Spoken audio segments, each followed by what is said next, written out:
What is going on, everybody? Nathan here with the Everyday Drinker, and today we are trying a brand spanking new bourbon, one that I have never had before. The bourbon of choice for today is right in front of me. It is 1792 small batch Kentucky straight bourbon. Let's get right on into the video. Alright guys, so I've never had 1792 bourbon before. This is the small batch. I don't know much about this distillery. I do know that the name is derived from the year Kentucky joined the United States, which was obviously 1792. I do also know that it is a bourbon, so it's a 51% corn. And I do know that they have a high rye mash bill. They don't give us a specific percentage of the rye, but opposite from last week with Buffalo Trace being low rye, this one being a high rye, I'm expecting some spicier notes in there. So we're gonna crack this bad boy open. I just picked it up today. It's the last one on the shelf. I'm pretty surprised that they actually had it in there. So we're gonna peel off this plastic, throw that out, pop her open. Beautiful cork. Okay, yeah, definitely a little spicier on there. So grab your Glencairn glass or whatever glass you use to pour your whiskey. And just like always, guys, if you have 1792 or any specific bourbon of choice, go ahead and pour yourself a glass, sit back, relax, and let's get into it. Alright, so let's get a nice little close-up the bourbon for the color for you guys, so you can see what it looks like if you guys don't have this specifically in your home with you. So I like the color. It's a little bit darker, I would say, than the Buffalo Trace from last week. I don't know if it's as dark as the Russell's Reserve. I believe that this is a 6 to 8 year barrel-aged bourbon itself. Not quite sure, I could be wrong on that. If I am, you'll see a pop-up date right about here right now. So yeah, let's get right on into the nose and see what this bad boy smells like. Oh yeah. Oh, that's Christmas. That's Christmas. That's monkey bread. If you guys have ever had monkey bread, my mom makes the best monkey bread. It's brown sugar for sure. You're getting a lot of spice, vanilla,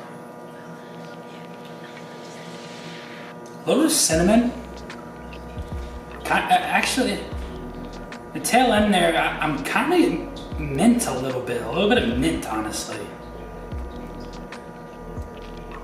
Wow, this smells complex, but not too complex, because it is what is the percentage? It's a 93.7 proof, 46.85% alcohol.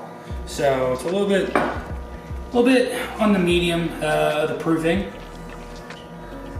Definitely getting some caramel. That brown sugar is up front for sure. A little bit of cinnamon, like the mint I said.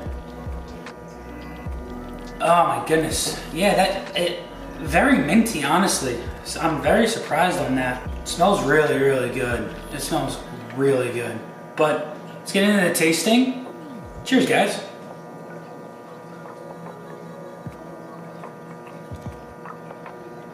Wow, that is an easy drinker. There is no burn whatsoever. It coats your entire palate.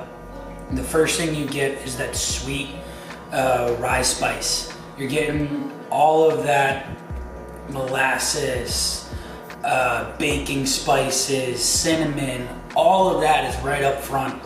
And then at the tail end, you get a sweetness of the vanilla. This has absolutely no wood char, oak, tannin in it whatsoever. It is, wow, that is so nice. Holy cow. This is impressive. Wow. That's all I can say, is it's impressive as all could be.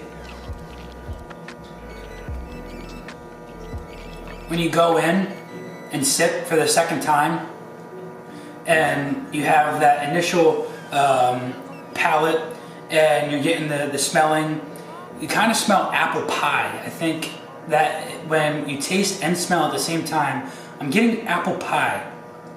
And with all the cinnamon and the sugar and everything, wow, oh my goodness, this is good. Whew. Woo! 1792. You guys are doing a fantastic job with this bourbon right here because this is insanely delicious. Wow, I'm taken back by this.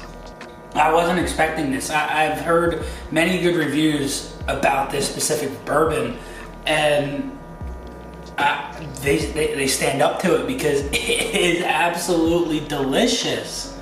Wow. Holy cow. I think I wonder what the full proof tastes like of this.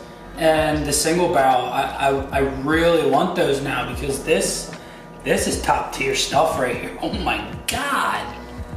That's some good shit. Kind of like going back in, you're getting a little bit of the zest, like a little citrus, just like the Buffalo Trace. But nothing, but that's it. You're not getting that medicinal cherry. I'm not getting really any fruit notes. I'm getting more along the lines of those baking spices and the vanilla, the cinnamon, and man, oh man, does that brown sugar come forward, and the apple pie.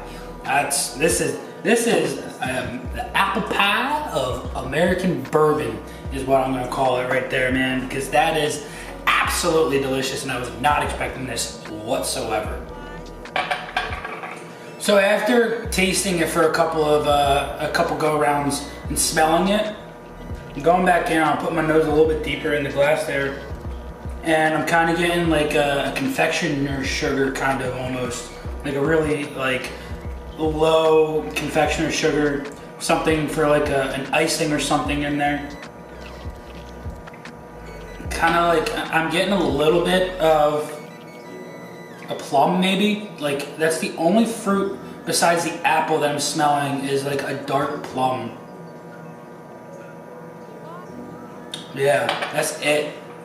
That's pretty much, I mean, it's not really, yeah, it's not fruit forward. It's those baking spices. And like I've said, guys, this is my first time purchasing this and trying this and cracking it open and smelling and tasting it. And it's honestly knocked my socks off. And if you guys find this on the shelf at one of your stores and you haven't bought it and you've been thinking about buying it, honestly, buy 2 of them, because if there was another one on the shelf, I'd go back to the store right now and buy it. But unfortunately, this was the last bottle, and I hope they can get another one in, and I hope that they can get the full proof and the single barrel in, because 1792 does some good shit, and I highly recommend it. So until next week, guys, this has been Nathan with the Everyday Drinker. Cheers.